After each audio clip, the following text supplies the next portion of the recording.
Selamat datang. Assalamualaikum warahmatullahi wabarakatuh. Om Swastiastu, Namo Buddhaya, salam sejahtera, salam kebajikan. Pada kesempatan kali ini kita akan membahas mengenai praktikum umbi, bumbu dan juga rempah sesuai dengan pertemuan kita beberapa waktu lalu, yaitu mengenai umbi, bumbu dan juga rempah. Yang pertama adalah kita akan membahas mengenai praktikum berkaitan dengan umbi-umbian ya. Kalian bisa memilih salah satu umbi yang ada di sini ya. Entah itu singkong, ubi jalar dengan aneka ragam warnanya, talas, gembili, gadung, ataupun dapat juga kalian memilih umbi yang tidak ada ditampilkan di sini. Asal yang penting itu tergolong umbi-umbian, apakah itu umbi batang ataupun umbi akar. Adapun pengamatannya yang kalian lakukan cukup simpel, jadi kalian karena berhubung kita tidak di laboratorium ya, di rumah masing-masing kalian mengamati secara subjektif kondisi atau penampakan dari umbi yang kalian pilih tersebut, yang kalian beli ya. Bagaimana kulitnya, kekerasan, dan juga warna dari umbi tersebut. Diamati juga apakah dari umbi yang kalian pilih itu, kalian jadikan sampel ya, itu mengalami kerusakan. Tanda dari kerusakan, contoh misalnya kalau kentang itu ada tanda warna hijau, itu artinya sudah rusak, bahkan itu bisa dikatakan beracun ya untuk kentang bila sudah ada warna hijaunya. Adapun untuk yang ketela pohon itu ada warna biru ataupun kuning. Tanda kerusakan bisa juga di umbi batang itu adanya tunas. Nah, gimana kalau umbi akar tidak ada tunas? Nah, berbeda. Kalau umbi batang kerusakan yang salah satu yang bisa diamati juga adalah adanya tunas pada bagian umbi tersebut. Lalu diamati pula bagaimana atau adakah reaksi pencoklatan atau browning ketika umbi itu kalian belah atau kalian potong. Contoh misalnya kalau kentang, maka ketika dibelah itu lama-kelamaan akan mengalami browning atau pencoklatan. Oke, nanti silakan pilih umbi yang kalian miliki, tapi jangan semuanya kentang, kalau bisa beragam ya. Jangan semuanya pilih kentang, kalau bisa diusahakan kalian bisa memilih salah satu umbi tersebut, jadi tidak umbi yang ini aja. Oke, lanjut ya.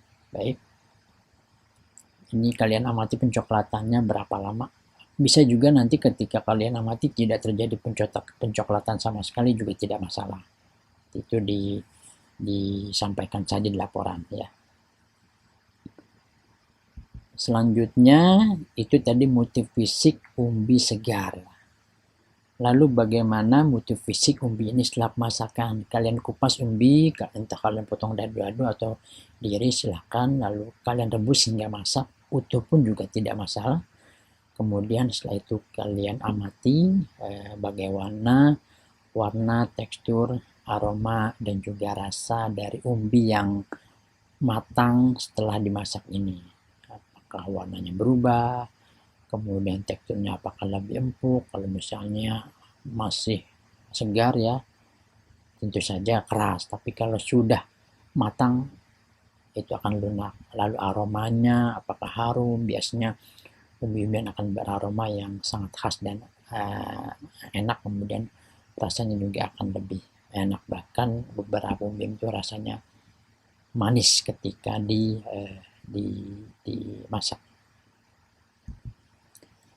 Berikutnya adalah tadi umbi, ini adalah olahan dari umbi, apakah itu bentuknya tepung ataupun bentuknya pati. Ini berbeda ya. Kalau tepung itu artinya utuh diolah, digiling halus.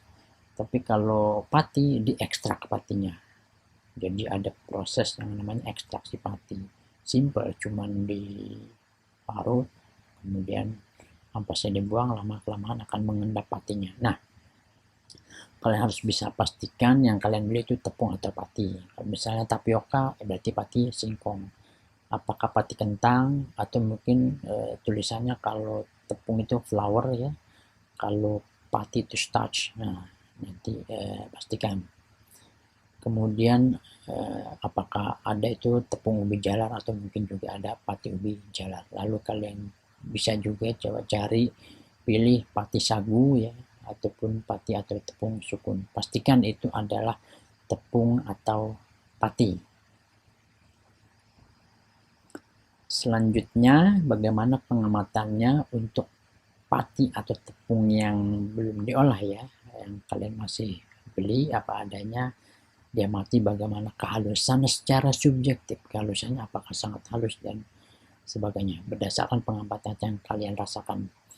Lalu diamati bagaimana warnanya atau derajat keputihan. Mungkin pembandingnya kalau di praktikum biasa itu pembandingnya adalah tepung tapioka.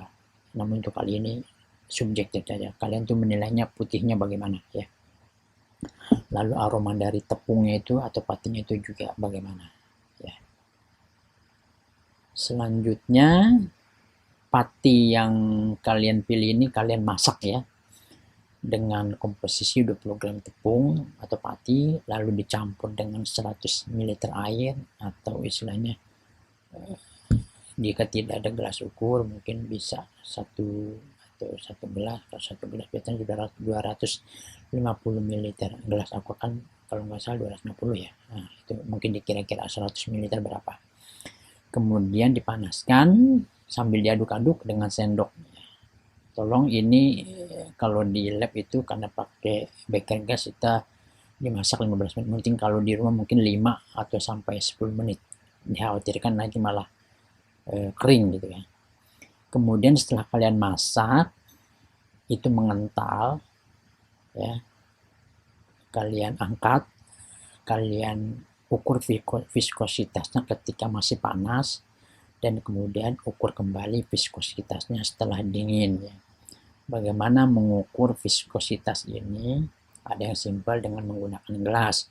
Jika itu tidak mengalir atau tidak jatuh ya, maka itu kekentalannya tinggi. Tapi kalau di sendok terus langsung lolos, maka kekentalannya itu rendah ya, istilahnya tidak kental gitu ya. Nah itu nanti kalau misalnya masih panas itu pasti masih kental, masih rendah. Tapi kalau sudah dingin biasanya kentalannya tuh lebih tinggi ya. Nah, kemudian pengamatan yang lain bagaimana teksturnya, bagaimana warna dari pati yang dimasak ini. Ini sebetulnya istilahnya adalah patinya itu mengalami gelatinisasi sehingga dia membentuk gel. Nah, selanjutnya bahan yang berikutnya lah bumbu atau rempah ya. Salah satu nanti masing-masing kalian individu pilih salah satu umbi, pilih salah satu pati, lalu pilih salah satu bumbu ya. Nggak usah banyak-banyak, sedikit aja ya. Nah, ini nanti bumbu itu terserah mau pilih yang mana, mau yang rempah, spice ya, entah merica, atau mungkin bumbu, daun, misalnya daun salam, ataupun yang lain-lainnya, entah daun ketumbar, intinya salah satu untuk yang bumbu. Jadi pati salah satu, umbi salah satu, dan bumbu juga salah satu. Oke, jelas ya. Nah, itu pengamatannya simple. Kalian cuma mengamati bagaimana warnanya secara subjektif, aroma, rasa dari bumbu atau rempah yang kalian pilih. Kalau misalnya daun mint ya tentu ada seperti kesan dingin gitu kan. Kalau misalnya lada, pala itu ada tes pungent istilahnya agak pedas gitu, atau mungkin ada yang pahit getir. Nah itu bisa kalian nilai secara subjektif masing-masing bahan tersebut. Oke. Saya kira demikian paparan praktikumnya ya. Itu nanti laporan sama seperti yang lalu, tapi tolong kalian melampirkan data itu dibahas, bukan cuman plus ini itu dibahas kenapa, ya, cari literaturnya kenapa sih seperti ini gitu. Lalu misal kentang diiris, oh terjadi pencoklatan dalam waktu sekian, kenapa terjadi pencoklatan, itu tolong dibahas, bukan cuman melaporkan pengamatannya aja, tapi dibahas juga ya. Oke, demikian ya paparan praktikum kita kali ini. Lebih kurangnya mohon maaf. Wassalamualaikum. Oke, sebentar. Jika ada pertanyaan, nanti ini slide-nya akan saya share di Classroom. Bisa silakan tanya di situ atau nanya di Classroom. Tolong di diskusi itu di Classroom saja, jangan WA. Agar teman-teman yang lain juga tahu, oh ada yang nanya begini, jawabannya seperti ini. Oke, baik. Assalamualaikum warahmatullahi wabarakatuh.